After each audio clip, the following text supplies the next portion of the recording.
एक आदमी कहीं से गुजर रहा था, तभी उसने सड़क के किनारे बंधे हाथियों को देखा और अचानक रुक गया। उसने देखा कि हाथियों के अगले पैर में एक रस्सी बंधी हुई है।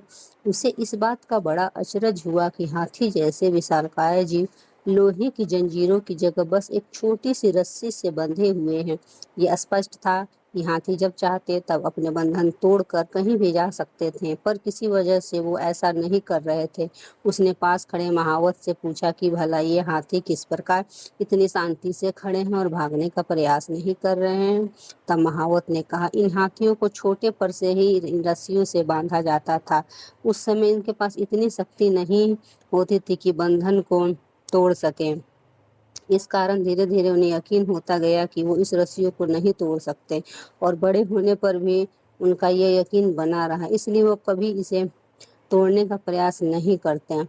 आदमी आश्चर्य में पड़ा कि ये ताकतवर जानवर सिर्फ इसलिए बंधन नहीं तोड़ सकते क्योंकि वो इस बात में यकीन करते हैं।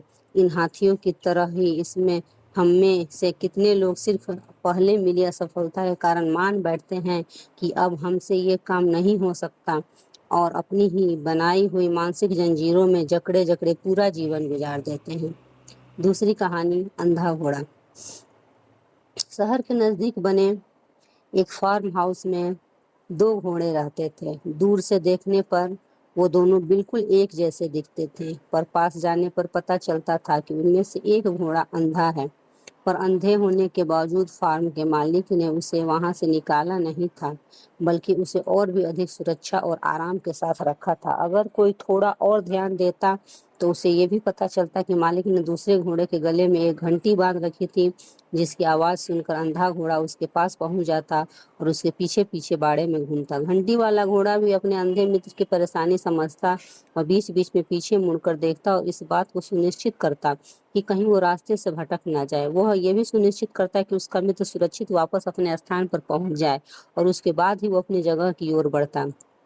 दोस्तों, बाड़े के मालिक की तरह ही भगवान हमें बस इसलिए नहीं छोड़ देते कि हमारे अंदर कोई दोष या कमियां है। वो हमारा ख्याल रखते हैं और हमें जब भी जरूरत होती है तो किसी न किसी को हमारी मदद के लिए भेज देते हैं। कभी कभी हम वो अंधे घोड़े होते हैं जो भगवान द्वारा बांधी गई घंटी की मदद से अपनी परेशानियों को पार पाते हैं, तो कभी हम अपने गले में बंधी घंटी द्वारा दूसरों को रास्ता दिखाने के काम आते हैं। तीसरी कहानी, सबसे कीमती चीज। एक जाने माने स्पीकर ने हाथ में 500 का नोट लहराते हुए अपनी सेमिनार शुरू की। हॉल में बैठे सैकड़ों लोगों से उसने पूछा कि ये 500 का नोट कौन कौन लेना चाहता है। हाथ उठाना शुरू हो गए। फिर उसने कहा, मैं इस नोट को आप में से किसी एक को दूंगा, उससे पहले मुझे ये कर लेने दीजिए। उस नोट को अपनी मुट्ठी में चिमोड़ना शुरू कर दिया और फिर उसने पूछा, कौन है जो अब इस नोट लेना चाहता है। अभी भी लोगों ने हाथ उठाने शुरू हो गए। अच्छा, उसने कहा, अगर मैं ये कर दूं, और उसने नोट को नीचे गिराकर पैरों से कुचलना शुरू कर दिया। उसने नोट उठाई, वह बिल्कुल चिमड़ू और गंदी हो गई थी। क्या अभी भी कोई है जो इसे लेना चाहता है? और एक बार फिर हाथ उठाने शुरू हो गए। दोस्तों, आप लोगों ने आज एक बहुत महत्वपूर्ण पाठ सीखा है। मैंने इस नोट के साथ इतना कुछ किया, पर फिर भी आप इसे लेना चाहते थे, क्योंकि ये सब होने के बावजूद भी नोट की कीमत घटी नहीं, उसका मूल्य अभी भी 500 था।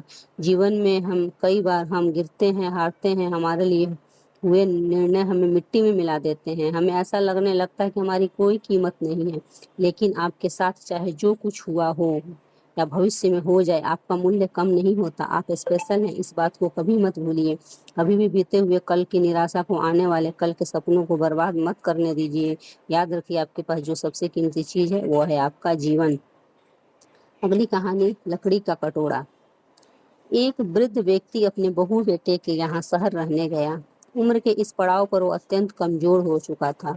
उसके हाथ पांव कांपने लगे थे और दिखाई भी कम देता था। वो एक छोटे से घर में रहते थे। पूरा परिवार और उसका 4 वर्षीय पोता एक साथ डिनर टेबल पर खाना खाते थे, लेकिन वृद्ध होने के कारण उस व्यक्ति खाने में बड़ी दिक्कत होती थी। कभी मटर के दाने उसकी चम्मच से निकलकर फर्श पर बिखर जाते, तो कभी हाथ से दूध छलक कर मेज पोस्ट पर गिर जाता। बहू बेटे 1-2 दिन ये सब सहन करते रहे, पर अब उन्हें अपने पिता की इस काम से चिढ़ होने लगी। हमें इनका कुछ करना पड़ेगा, लड़के ने कहा।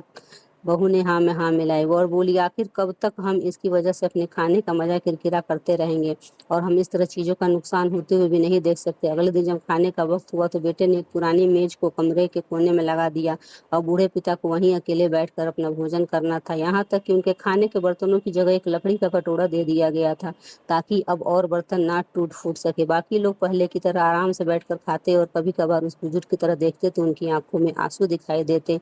यह देखकर भी बहू बेटे का मन नहीं पिघलता। वो उनकी छोटी से छोटी गलती पे ढेरों बातें सुना देते। वहां बैठा बालक यह बड़े ध्यान से देखता रहता और अपने में मस्त रहता। एक रात खाने से पहले उस छोटे बालक को माता पिता ने जमीन पर बैठकर कुछ करते हुए देखा। तुम क्या बना रहे हो? पिता ने पूछा। बच्चे ने मासूमियत के साथ उत्तर दिया, अरे मैं तो आपको लोगों के लिए एक लकड़ी का कटोरा बना रहा हूँ ताकि जब मैं बड़ा हो जाऊं तो आप लोग इसमें खा सके। और पुनः अपने काम में लग गया। इस बात पर उसके माता पिता बहुत गहरा असर हुआ। उनके मुंह से एक भी शब्द नहीं निकला और आंखों से आंसू बहने लगे। वो दोनों बिना बोले ही समझ चुके थे कि अब उन्हें क्या करना है। उस रात को अपने बूढ़े पिता को वापस डिनर पर ले आए और फिर कभी उनके साथ अभद्र व्यवहार नहीं किया। धन्यवाद दोस्तों। अगर कहानी अच्छी लगी तो एक लाइक जरूर करें। नमस्कार।